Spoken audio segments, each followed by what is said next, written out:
Originally produced by our team at Ingenuity Radio in 2002, Searching for the New Liberalism is a 9-part series adapted for this podcast, The Life of a Servant.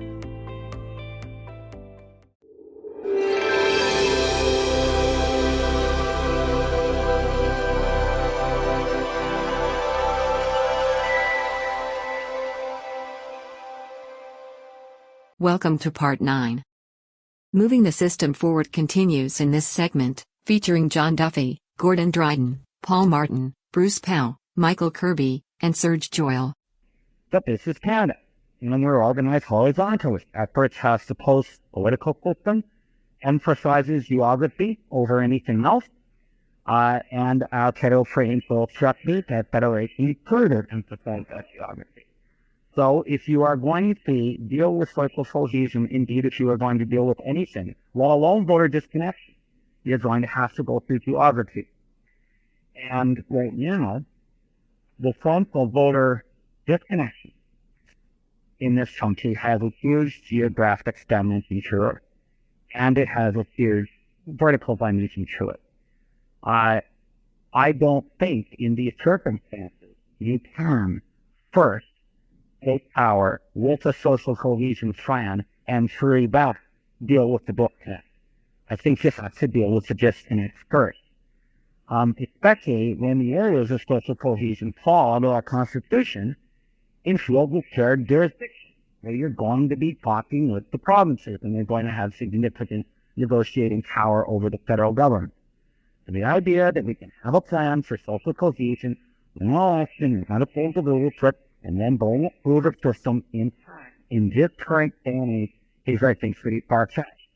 What's the way around it? The way around it is to first restore legitimacy for the system as such. Try to restore it through bringing in a new wave of reform. Fix the system first. You can make an argument for fixing the system along the electoral reform line, and has outlined. You can make an argument for refurbishing the system as it currently exists.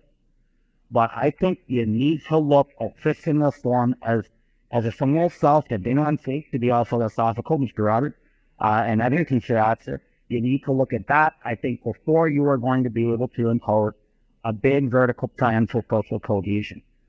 It's a huge debate. That's my private view. You need to discuss it. In some ways, it's the undercurrent that's been going all morning. Those who want to talk about the program and those who want to talk about how the system's working right now. I think how the system's working now is not just an issue for caucus. It's been not surprising that Sanders have been the leaders of that discussion. Listen, well, who are, after all, our deputy. But what's really important is that you all understand the drivetrain. I think, again, if you go outside of the think tank and you go out and talk amongst people around the country, you'll find that person disconnect from the one side of drivetrain to be very, very huge. And I think primordial.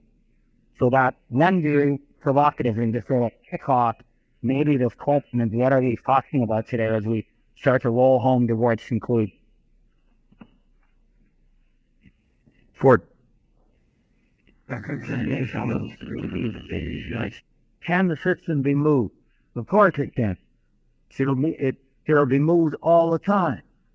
The real question is, in what direction is it going to move? How is it going to be moved? And whose influences, there's going to be influences brought upon it all the time from people who have an interest in moving it.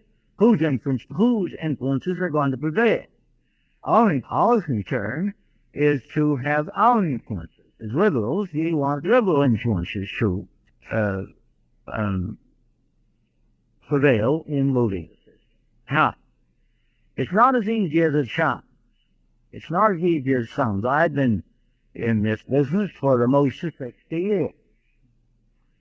And I attended many conferences, I read a great deal, I follow many things. Great many things are said by liberals which make a lot of sense, and one would think, oh, people should agree with that. But the results then often bear that out. A reference was made here yesterday to the fact that in the United States, the liberal cause has come to be identified with positions much too far to the left, not really liberal positions at all. But in Europe, the liberal cause has come to be identified There's causes too far to the right, not liberal causes at all. And we've had more success in this country because we've had more leaders who understood what they were doing, who found the proper liberal ground, and the most outstanding one to me was Mr. Mackenzie King. If you want to study how to do this, look and see how he did it. Now, there's an aspect of liberalism which gives us an advantage over everybody else if we understand it and apply it properly. And that is, I'll come to this just in a moment, the liberal philosophy is such that if we build properly from it, we will appeal to a larger number of people than that are on the other side. And of course, if you do that successfully, you win the election. And that, so the main message, and I try not to be too long with this, I think I understand this and can put it pretty shortly to you. To get this right, let's start for a moment from the basic liberal philosophy. As I understand it, the basic liberal philosophy is the belief that each and every individual human being is more important than any aggregate thereof, be it church, state, corporation, trade union, or any other organization you want to name. And that as liberals, we should do what we can to so order the affairs of our society to give as many people as possible as good a shot at it as we can, and as much opportunity to live their lives in ways of their choosing and to pursue objectives of their own choosing. Now, there may be better ways of putting it than that. That's the best way I can put it. Now, that's a general principle. Those are general principles, and they never change. But to me, the most important thing to understand in getting that into practical action, the most important thing to understand is the distinction or difference between the principle itself and the application of the principle to the problems of any given time and place. The principle never changes, but the application has to change as the problems of the time and place change. And then you move from the application to policies and from there to growth. I don't need to say anything more about that to make the argument I want to make here. Now, let me take just a very brief historical look at this, because I want to do something that I've only tried to do recently, and that is look ahead on this. And to do that, you'll have to see a little bit of where you're coming from. I won't have to go back to ancient Greece and the development of liberalism. Let me start with Adam Smith. Adam Smith, it's interesting to do that, but you certainly don't have time here. Adam Smith looked at a society that was bedeviled by the effects of economic laws. The Corn Laws and Navigation Acts have found monopolies. And the fact was that if you belonged to the right group, you got a big prize whether you did much of anything. And if you were anybody else, it didn't matter how high or what you did, you couldn't get very far, get very much. And he said, that's no way to run the railroad. That's no good. And let everybody run the race fairly and give the prize to the real winner. Let's say fair. And it succeeded, because it was the correct application of the liberal philosophy to the problem that he was addressing. But in the very success thereof, plus other changes in the society, new abuses and these new problems arose, so that this application of the liberal philosophy had to give way to a new liberalism, we're talking about new liberalism here, best taught by John Stuart Mill's maximum freedom for everyone, commensurate with equal freedom for everyone else. Now that was the liberalism of Gladstone and Laurier and of Mr. King in earlier days. King's an interesting figure, and we'll just say a word about that and heard about that in a moment. That in turn won its course and gave way to a third liberalism, which was best taught by a combination of Keynesian economics and the Social Security proposals of Sir William Miller. And that was the liberalism of Mr. King's later day and the Franklin Roosevelt. King was the interesting figure there because he made the change of it himself. And that's the only kind of person that's any good today. In the old, for centuries, it was sufficient for things to come about, by the old generation dying off and a new generation coming along with their ideas. The state of things is such today, it's not worth this way anymore. We need people who can make the change for themselves. Now, the liberals for 3 times came up to bat and hit. And then, after the Second World War, they didn't hit. What's the next new liberalism to be? That's what we're looking for. We're still looking for that. Where do we go from there? We're still looking for that. But there's several very interesting tried tales that they tried to engage your angel, which I don't have time to go into here. One of them being, what did our success for 3 goals over 150 years or so, what does that do to the Tories? That's an interesting thing to look at. A second interesting thing to look at is, why did we hit 3 times? Why did three batteries come up and hit them? But since that time we haven't hit. We're still trying to hit on where we go from there. And the last thing I'm going to say, the both suggestion I can make. Well, let me before I say this, let me set the jump as high as I think it is here. I think we've got to meet this, or the rest of it just won't work out.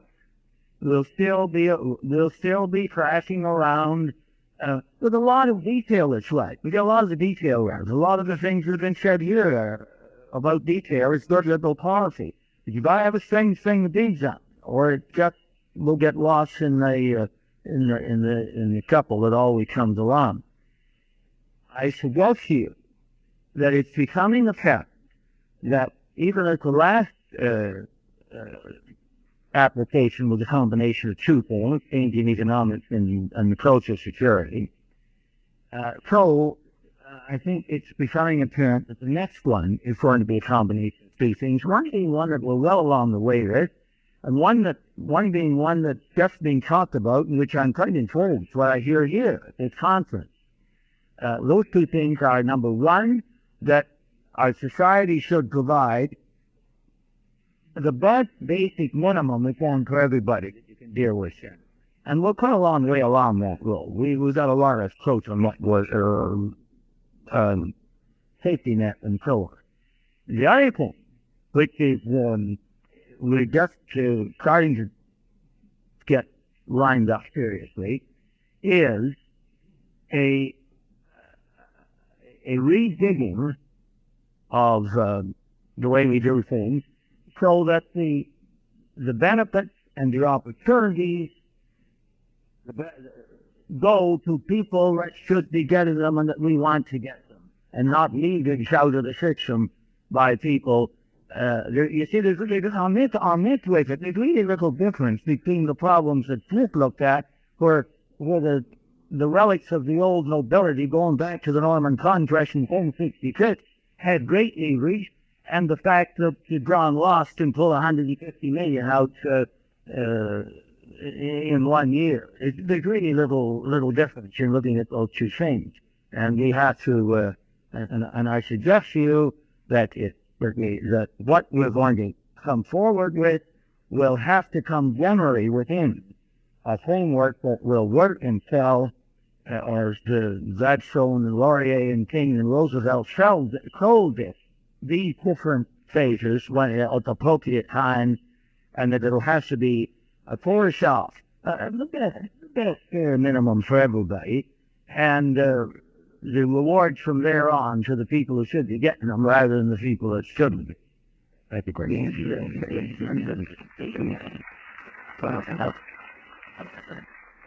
I'm the trustee of the Liberal Party to the Lower Backbenchers in Montreal. Paul? Thank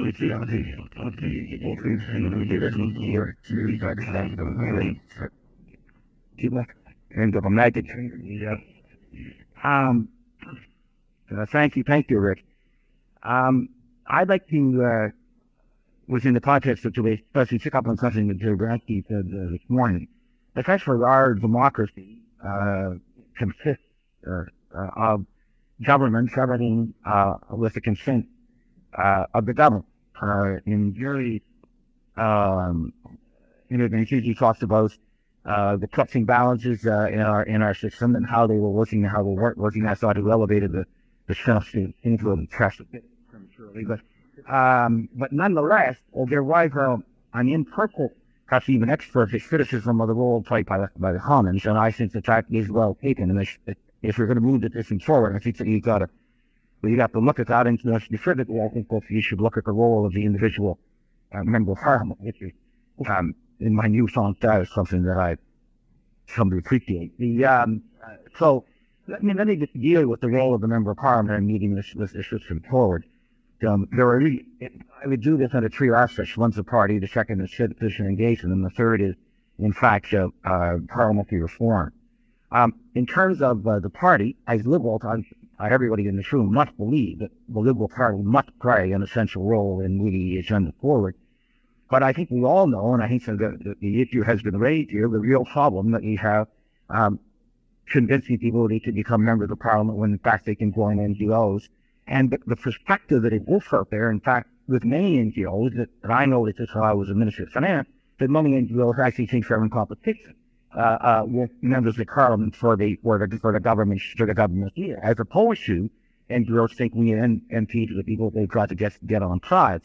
And that's the government's fault. They've allowed that perception to exist. Another aspect, and you take a look at the people within this room, we all know the problems that we have in Western Canada. There's no doubt in my mind that part of the disaffection of working Canadians, if the political party that forms the government most of the time, is the fact that they don't think individual MPs have a hell of a lot to say, and therefore they can vote the way any way they want because they don't think it's important to be through an MP. More or less, it can be done through a provincial government. So I think that the party point of view, reform or actually bring the role of an individual member of Parliament back to the rightful place in the hierarchy is really put out, I think is incredibly important, as a regular. Second, in terms of citizen engagement, there are many ways of getting citizen engagement, the use of e-commerce or the internet and all of the stuff that you're so expert of, certainly, and Reg Alcock is an example of that, but there is no doubt that the most effective role are the town halls, the interrelationship between the member of Parliament and their riding. And it's not a coincidence that Dennis Mills and Carolyn Ball, who are very, very interested in policy, are two of the MPs who have probably the most active citizen engagement roles within the province. And so I believe with what we're going to do is get people interested in the political process. I think again, the role of the MP is very, very important. Members of the public will not go to town hall if they think their MP doesn't have a damn thing to say, if they think they're just talking into some huge vacuum. The third area is parliamentary reform. And here, I think that there are two competing visions of parliamentary reform. One, put forth by the Alliance, and then the one I believe the Liberal support. The Alliance view is that essentially parliamentary reform consists of tightening the leash around an MP list and basically being able to pull him back if in fact that MP, he or she, shows any individual initiative. Our point of view, I believe, has got to be that enhancing the role of MP or parliamentary reform has got to mean giving the member of Parliament that control or far more power over Parliament. And I think that there's a fundamental ideological difference between the two. I mean, essentially, the problem is this now, and the role cannot be that a member of Parliament, in order to be recognized and wise, has to push, in order to be heard, a button called mute. So that, which is, in many ways, the current situation. So, then the question is, how do you do it? How do you do it? Well, there are a lot of individual suggestions. Certainly, submit a committee to Canadian, submit to committee to Samoan, submit their chairpersons, looking at legislation after receiving a lot of other things. But fundamentally, no matter what mechanisms, all of this is very, very important you bring in. What we're really talking about is a deep culture change. It's a deep culture change on behalf of the executive branch of government. And it's no matter what you do, if you're going to get that culture change, and you're not going to get that change. Now, one of the arguments you'll hear against that culture change by the executive branch is, oh my God, Parliament's a very messy thing. There are all kinds of fights. People actually need dissent, and we just want to essentially get our program through. I don't believe that's on. I don't believe that will work. And the reason I don't believe it will work, again, it comes up this what Carolyn Bennett said this morning in response to Tom. And that is, and what has said the same thing. There is no amount of money out there that will cover all of our priorities. And if in fact there is, then I can tell you there are plenty more priorities that are going to come about. The role of Parliament, ultimately, no matter how you deal with that issue, is going to be the allocation of a government's resources. And my own view is that you are not going, in the current system, you are not going to succeed in basically bringing in fundamental reform if you ignore Parliament and longer. Parliament will, the people will not allow that to happen with the kind of national debate that occurs within Parliament, and the party is going to insist on taking place within the party, or in fact, both are going to wither away. Now, just to close, I think you've got to understand that the bureaucracy has an incredibly important role to play. We all understand, and I don't have to go into it. But Parliament and the bureaucracy are in fact we're not adversarial forces, but they're certainly in competition one with the other. And the problem is the bureaucracy can't move fast enough to get the system going. And you to establish the essence of the bureaucracy, because they have to operate national programs, is not to create precedent. You hear, that was a moment in the Department of Powe. Don't create a precedent. Well, the fact here is that you're not going to move the system forward unless you create a precedent. So you've got to have a body that's basically saying, that's how to break the rules. That's got to be Parliament. That's the first thing. The second thing is, the bureaucracy itself can't change fast enough. Anybody who has addressed a political meeting, or in fact any kind of a meeting in this city, understands that the visible face of this city is not the visible face of the bureaucracy, because the country has moved far beyond that, and yet the bureaucracy, for all kinds of rules, has not changed. So my own view is that if in fact you're going to move the system forward, the only way in which you're going to do that is in fact to give back to Parliament its rightful role, and that means understand the role of the individual member of Parliament. On that, I will close. The only last thing I want to say is I want to pick up on something that Adrian said. Tom, I want to congratulate you on this meeting. I think this is a terrific idea. I think this is something the Liberal Party has needed for a long time, to need to Trump policy. There's a called that it's more important to discuss policy than to sell membership. So I think it's very important to discuss policy. I think it's telling the odds membership on that.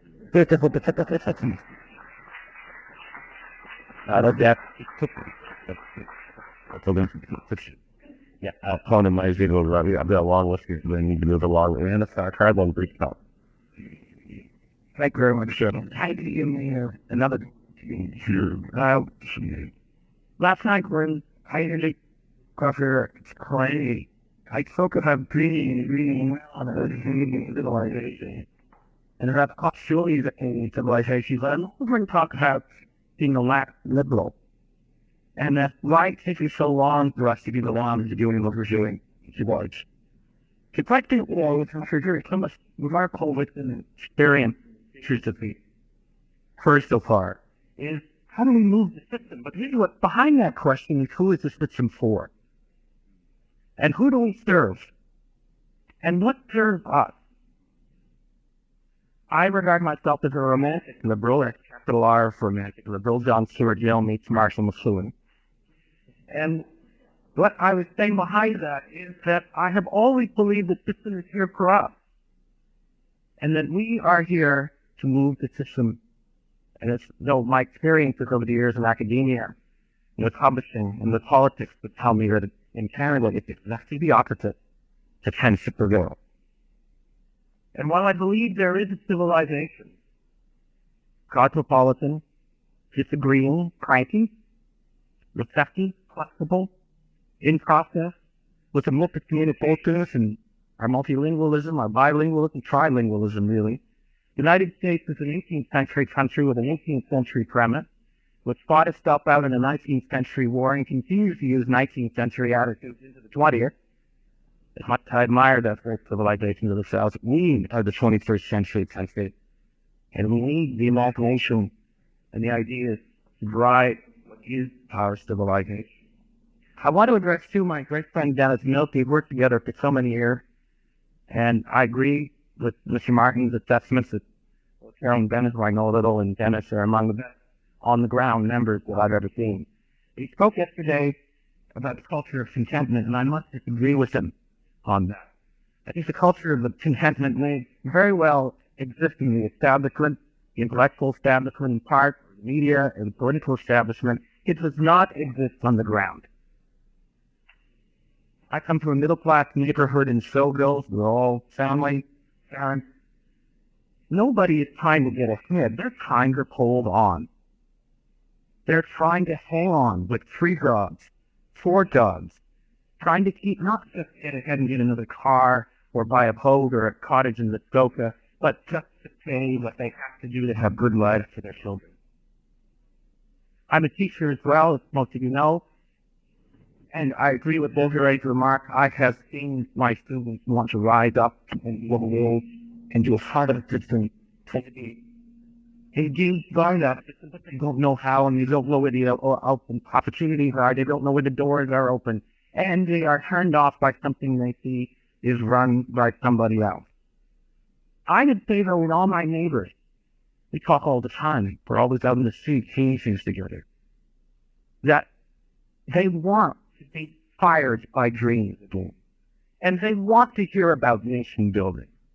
And they want to hear the great causes that made them admire the Pierre Trudeau and the others who have come before us. And they want, again, to be inspired, provoked, and stimulated.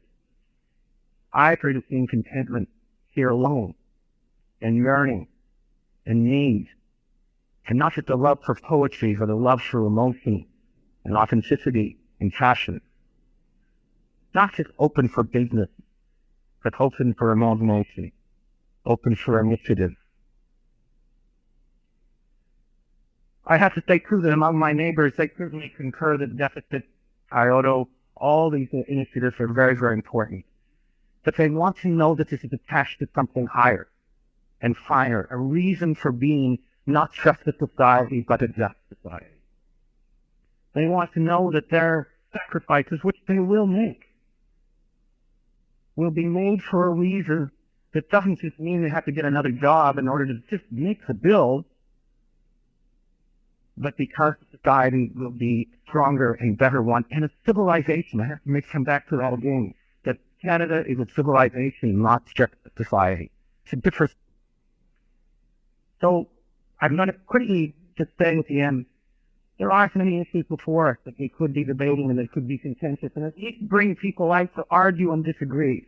One of them would be the monarchy, the role of the monarchy. Many of you know here I'm not particularly for it. Authority bill, for example, which I think is one of the great accomplishments of the past 10 years, still sets out a mechanism in which referenda can be brought forward by citizens and by governments, and can therefore compel federal government to become aware of nation interest. Senate reform, tax reform, tenure at universities. I've seen universities become frozen in orthodoxy because of tenure and careerism. And hold an idea conference like this every 2 months in every city in the country. And if it isn't going to be us, as the Kennedy said, then who is it going to be? And if it isn't going to be now, then when is this going to happen? And if we are not just open for business, but open for imagination, think of what we can do. This isn't a country of contentment. This is a country of privilege. And even though all those people out there are longing and yearning to hear these things, I do believe that somewhere in here there is a voice that wants to be spoken, and I've heard some of it in the last few days. It gives me encouragement to renew my Liberal Party membership. Maybe. I've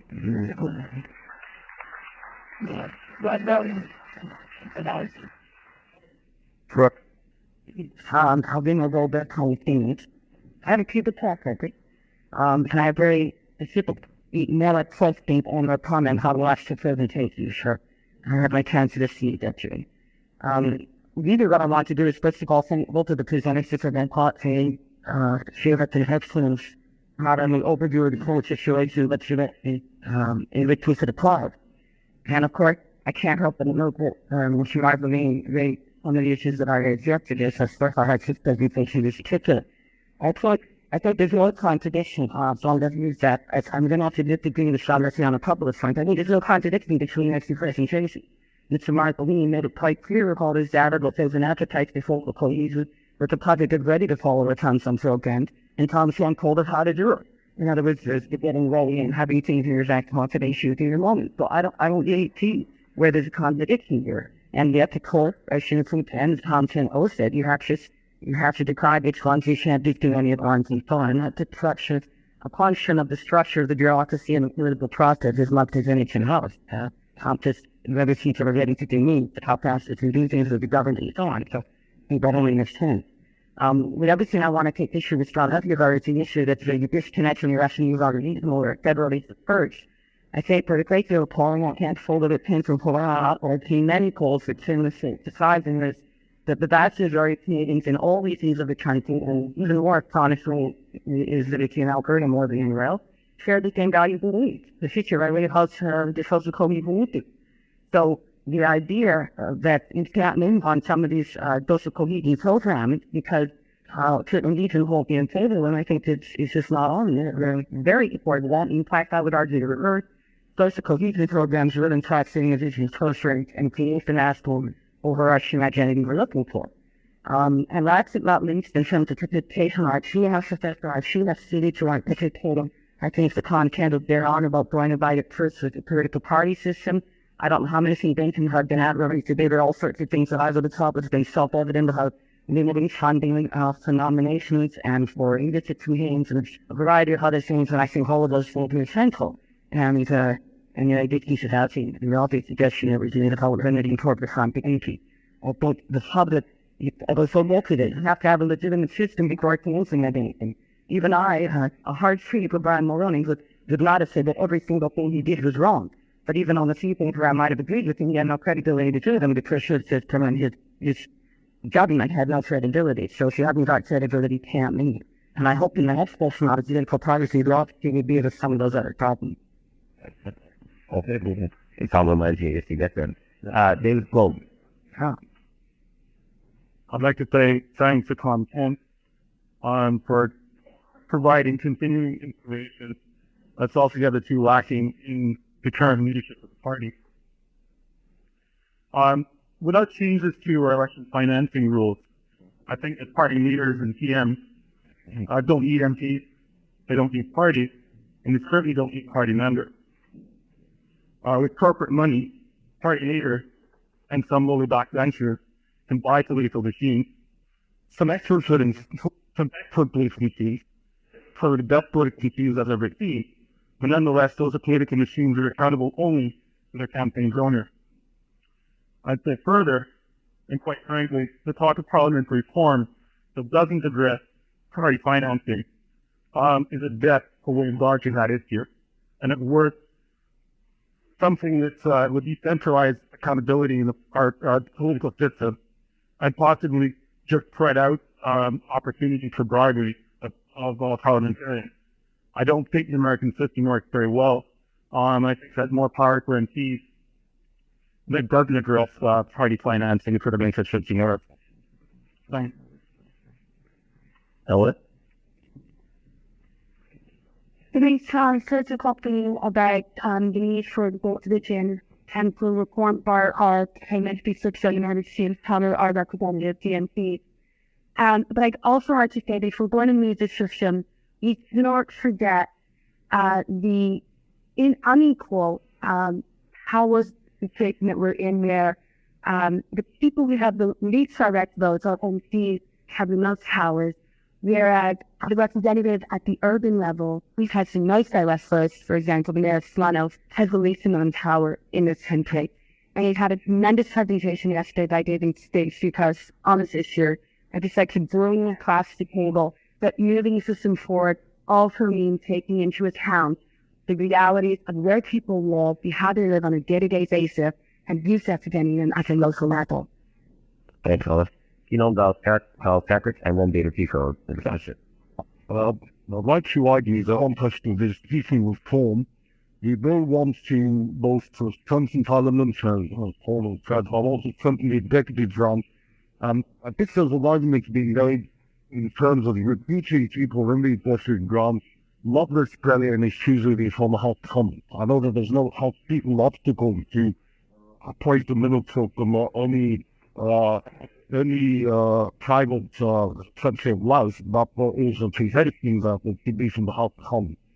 My feeling is that citizens in the mental across getting involved in politics, the added obstacle of having to actually get elected in already maybe was shown, especially when the bullshit necessary to get elected, may or may not be congruent or even a choice eventually stimulating that needed to be in the executive branch. Now, I'm thinking that it's quite possible to have this separation of powers is first traded in the parliamentary system. The French system is such that people are appointed to the cabinet, even if they're happy to be in the parliament, they have to resign from the parliament to be in the cabinet. You get hardly in this that you can concentrate on the position. My feeling is that that kind of approach would allow the people cabinet to see some challenge things in the nationwide, as opposed to more restricted challenge that is limited to the House of Commons, where a lot of questions in geographical positioning come in, and that it would also liberate the members of the House of Commons, the LEP, to concentrate on legislation, and legislation can be a full-time occupation. So the combination of legislation and administration, I'm sure it's maybe it's easy to have. This is something I think is easy. Thanks for that. David Pico. Always a little left to be laughed. I was very taken by the two versions of liberal history, Tom's and Gordon. And I wasn't here in this issue, and the fact that it had been under 10 years old. But I do believe that there was probably another ingredient if I change half of the movie start, that is that I don't think having the policy agenda and the detailed position is enough to position that's found right the position. The other Steve told me, and included to the themes of all the comments here this afternoon, is you also need to have the story.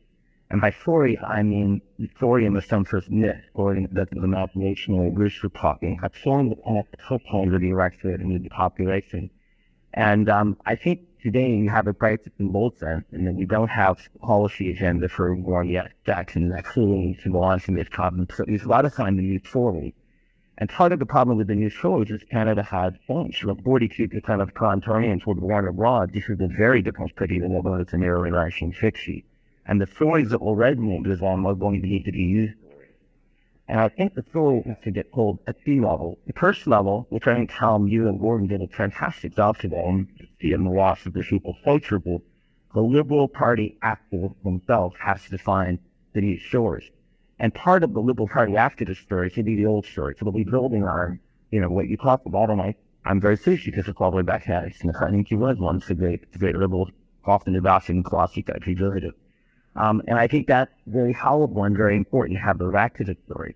At the second level, we need stories around the specific issues you heard today. I'm very close to a number of Aboriginal to the fact that Helen and I are privileged to own an Aboriginal art gallery, by the way, in non-profit endeavors to realize one. And I have to say that within the Aboriginal community, one of the bad things here is that for all the problems and all the issues we talked about today, I believe that community is going further and further away from Canadians. And there are most folks I see in the school and in the public discourse that are living ordinary Canadians closer to them. And at the end of the day, that is closed and then use the political will of the ranking on that issue. So on specific issues, we need to control and develop the stories. And healthcare, I think, we just try to get example of the small end of the stories out of control and not really dealing with that. The final level, and the hardest level of all, is the level of Canada. And I think the difficulty there is the stories are not just about policy and choosing the nation building, they're about Canadians. And if I could make an appeal to me out of this conference, he needs to find a way to elevate the story of Canadian liberal success, which I hope it will. It's a federal level provincial cities and so on. And those stories have to be the Canadian. Because at the end of the day, the Canada Project, defining the nation, is about defining what Canadians will be. And it is no longer specific to define Canadians by the full knot, which I think is for much of the local history of Canada City House. So I'm making a appeal to also shift forward on the story to City and Hamilton gets comes to article and pray about you need. How to you guys? What are you doing? What are you doing? See, Michael Kirby, who has already contributed to our discussions on the substance of healthcare, but also throughout his career has played important political and policy roles in the government of Nova Scotia, the government of Canada, and of course is now heading up that terribly important Senate Committee on Health. So Michael is a man who understands parties and the public service and the institution. I'm not sure about his internet skills, but there's no one better to lead us into our last panel, which is the institutions of the country and how they can contribute to making a change. Michael. Thank you, Sal. I would tell you that my internet skills are enormously enhanced by virtue of the fact that all the time there's a PhD in computer science who does everything for me, so it's just fine. We have four speakers on this panel and commentators. Because of the lateness in starting and because of the need to finish pretty well on time, I've asked all the speakers to limit themselves to 10 minutes, and I will be pretty ruthless at that because on the subject before, it seems to me there's a lot of people in the room who will want to comment and have some useful things to comment. First one we have is Serge Joyal. Serge is a lawyer, a businessman, an art connoisseur, a former MP, a former minister, and since other speakers here have been promoting forthcoming books, I will promote Serge's on behalf of him. On behalf of him, he has a forthcoming book on parliamentary reform. Great. Hi-yo. Is it working? Thank you. Well, of course, as other people have spoken this morning, I would like to extend my greeting to my thanks and for the important invitation to Jim Coos especially and John Roberts and I would say Michael Kirby, we had an opportunity to work a long time ago. But I would like to extend to a special, I should say, scrutiny to Powe, because I remember very well, James, I don't know if you do remember, in 1971 when we were hopefully the University of Ottawa with Paul Martin and John Roberts, trying to define what will be the agenda of the 1972 election. That's a long time ago. We're still in politics, and we still seems to be motivated to continue. And I would like certainly to use this opportunity to tell you and share with you some concern I have about the national deficit that you see on the screen, which is searching for neoliberalism, and I don't see any French there.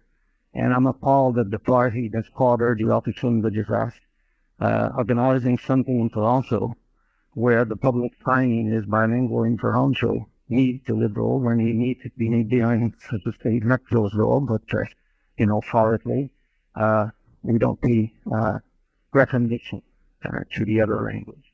And to tell you the truth, if this is the new liberalism, we're there for some trouble.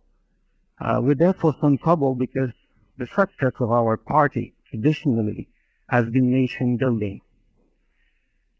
Liberalism is indissociable from nation building. And what do we mean by nation building essentially?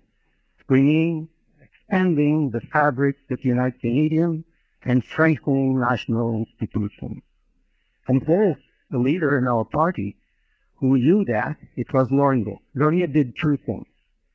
For the first time, he stated the principle that the whole is bigger than the part. Canada as a whole is bigger than its constituent parts. And the second thing that he proposed to Canadians and fought for and lost the 1911 election was to make Canada to happen as an autonomous, sovereign, and independent country. And in that regard, has always been supported by French Canadians because they thought that by being part of that nation building, they were secure in their identity.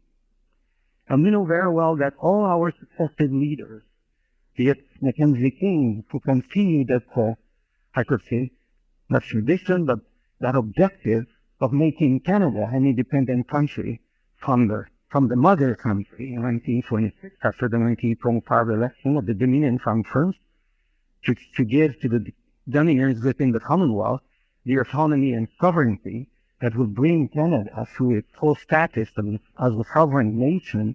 He continued in that context of nation building. And Leslie Pearson and Pierre Trudeau brought the level of Canadian recognition internationally to the level that we enjoy today. This isn't dissociable from liberalism. As much as recognizing rights of Canadians and extending rights of Canadians is indissociable from liberalism. And if we fail to question ourselves how we can propose nation building and announcing a nation building to Canadians, and especially on the very principles that make this nation. The fundamental distinction and principle, the founding principles of Canada, is the recognition of minorities and the capacity of minorities to prosper and be part of the whole. And our friend who described what's coming up in Toronto, we could have had the same statistics almost in Montreal and in Vancouver.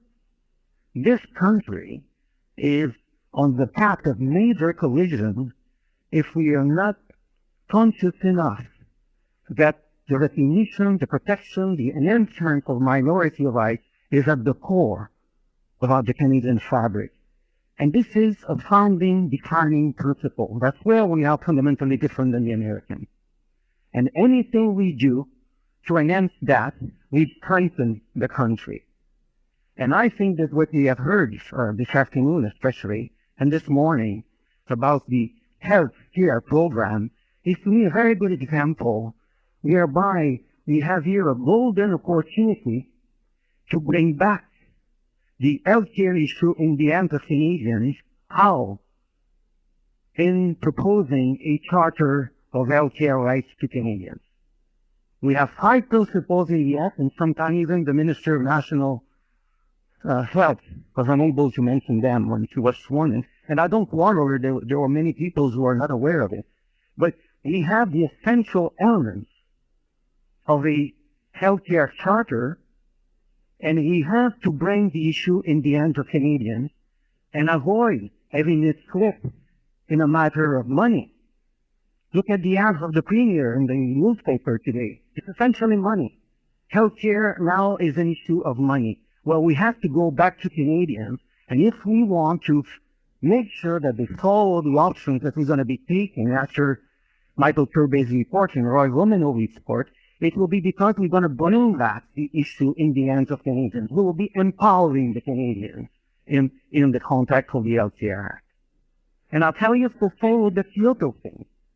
You've seen the same coalition is against Kyoto that was against, that was for free trade and fought us, in 1988. The same business coalition, more or less. Well, we have to bring back the issue on the environment in the hands of Canadians. We have to go directly to Canadians. We need an environment charter in this country. And why? Because Kyoto published it last summer.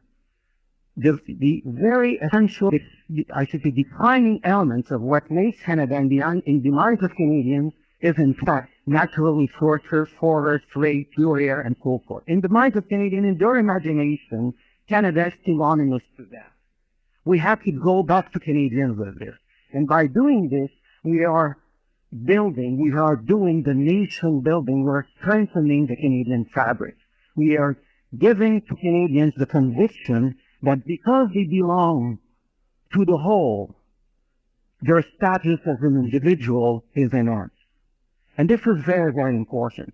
It is very important because, why are we asking for it if there's a new liberalism? I had almost the impression to make the joke. It's like the classic Coke and the Blue Pepsi. The same old thing but in fact, it's in a different can, or, the lighter color or darker color. Well, if we are asking for ourselves, there is new liberalism now, it's because for a while it seems to just slip away. We need to reappropriate our self-liberalism. How come? We've been in the government for the last 10 years. So, if we are questioning ourselves after 10 years of government direction, if there's a need for new liberalism, it's because there's been a problem. Here's a problem. The problem, okay, is in the perception of Canadians, that in our perception, our shared common perception, that because we had to go through that deficit fighting and balancing the book and making sure that we have the money to pay, the grocery at the end of the week, we have the impression that the Canadians have the impression that our concentration has been essentially on, business, accounting kind of initiatives. Essential, but not enough looking to them. And the phenomenon of globalization has atomized Canadians. They have really split Canadians apart. And we've seen it in the statistics that the Marzolini showed us because, So we are confronted with that critical moment in the evolution of Canada that we have to question ourselves, how are we going to be bringing those issues in the hands of Canadians? How are we going to be re-empowering Canadians in front of those two challenging, questions that they have to face and that we have to face generally, which is the environmental issues and the healthcare issues? Because just to pump more money in the system, 2 billion, 3 billion, 4 billion, or as much as we would have, according to the last financial statistics that the government is going to give us, sometime at the beginning of the year, it's not enough. It's a lost opportunity. And as J. Coop has been saying, when there is a crisis for politicians, there is an opportunity. The practice we are fought by the law blank here, so it's a good thing. I welcome that. I welcome that. It is an opportunity for us to ask for us how are we going to bring Canadians in that. The fact that we are faced with globalization is a very important question because it asks for us how the Canadian Parliament is going to be able to maintain its decision capacity in front of international treaties that seems to be ripped day after day, the capacity for ourselves to decide for ourselves. And this is very important because our Tom Ken said before, not only people do they feel that they cannot trust anymore the business people. You remember 10 years ago, the new guru were the business people. Tim Roth was the new God. The business people were the new God. Multi was the new star. And we politicians were nothing. Well, and I'll yeah, okay.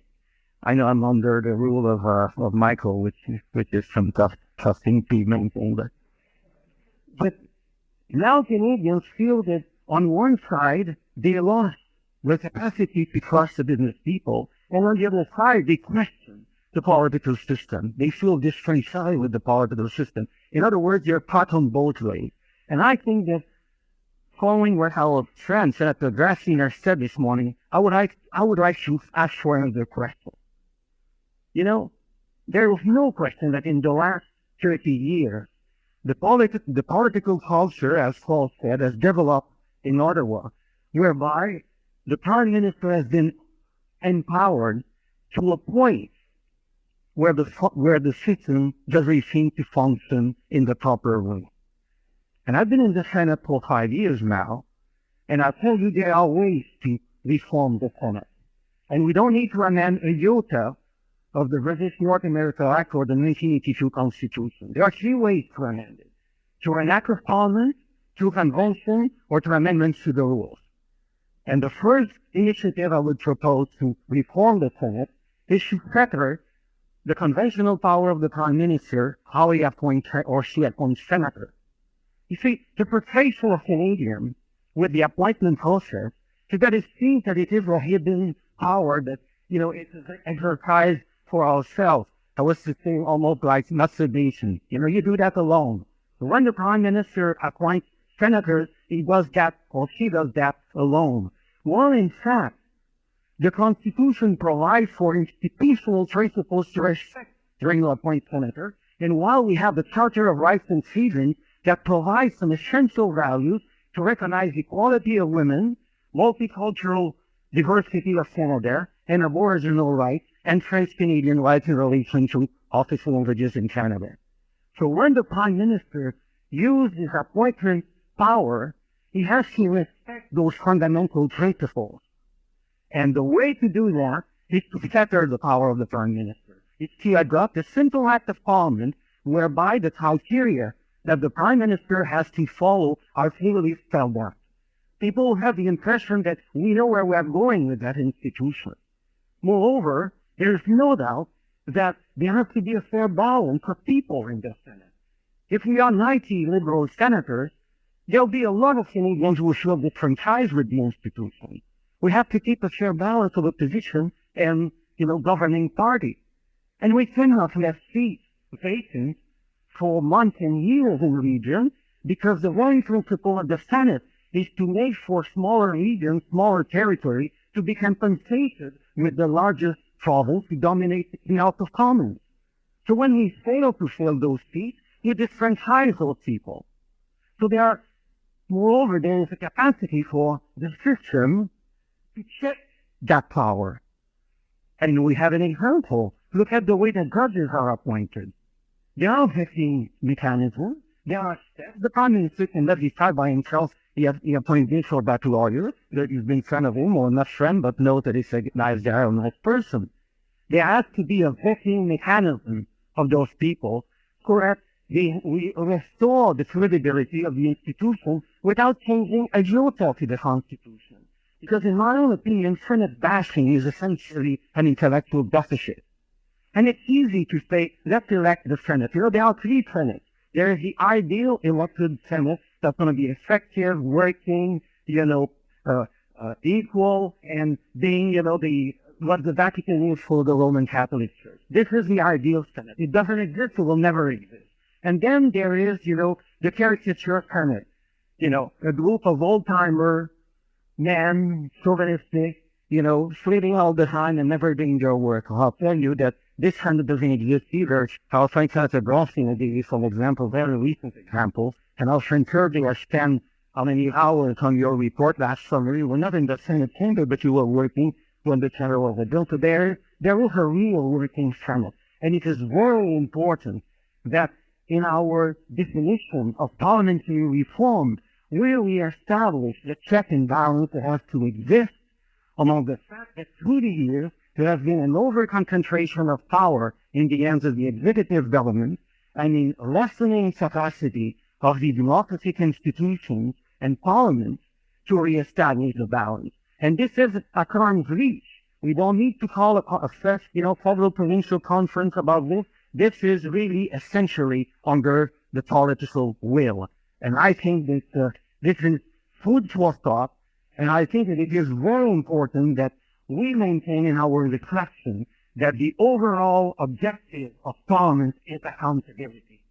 And as much as you don't restore the accountability for capacity of Parliament, you are maintaining the imbalance in the system that makes people cynical, disfranchised, and turn their back away from the political process.